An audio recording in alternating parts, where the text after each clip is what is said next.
Oke. Beberapa hari lalu Sekjen PDIP telah ditetapkan sebagai tersangka Bang Man. Oh ya, lalu saya baca, saya lihat YouTube-nya. Penahanan oleh KPK.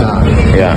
Kita minta penjelasan dari Bang Man, gimana tanggapan Bang Man terkait penahanan Sekjen PDIP.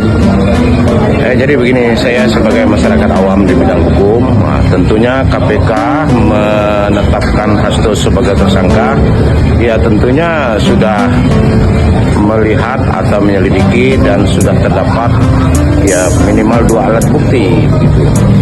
Apalagi ini kan statusnya baru tersangka gitu kan. Jadi asas praduga tidak bersalah ya tentu berjalan. Dan kalau memang nanti dia oleh pihak pengadilan negeri menyatakan bahwa dia bersalah, ya Bapak Hasto juga punya hak untuk tidak menerima keputusan itu. Dia bisa menyatakan banding, kemudian bagaimana upaya-upaya hukum yang lain begitu. Saya rasa ini suatu proses penegakan hukum yang maha dasar, ya, maha dasar. Ya, pentolan-pentolan dari partai politik yang dikatakan partai apa itu yang disebut besar, partai apa? Partai besar itu kan. KPK sudah berani untuk menetapkan sebagai tersangka. Saya salut dan hormat kepada KPK dalam hal kasus ini.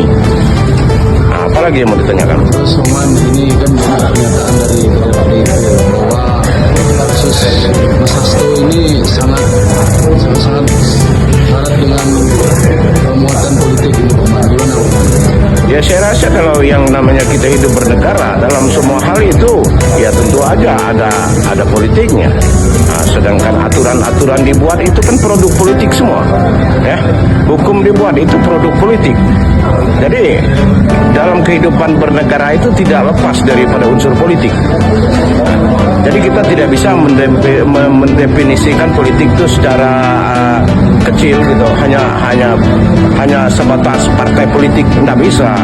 Kita harus memahami politik itu secara keseluruhan, ya. Kalau isu bahwa barang ini adalah sebuah politik, ya jelas kita hidup dalam sebuah negara kok. Oke?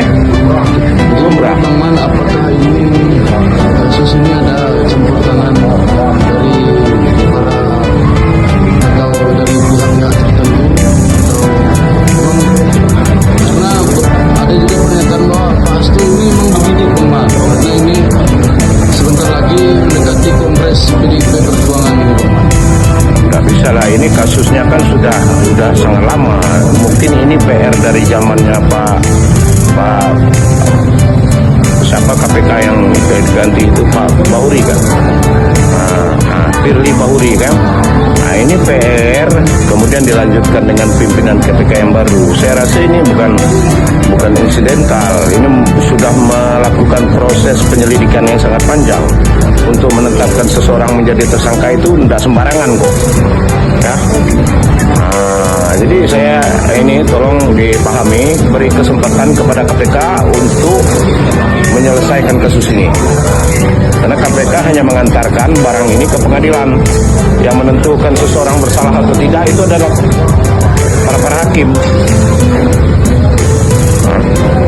Oke? Terima kasih banyak, Bang Man. Sama-sama.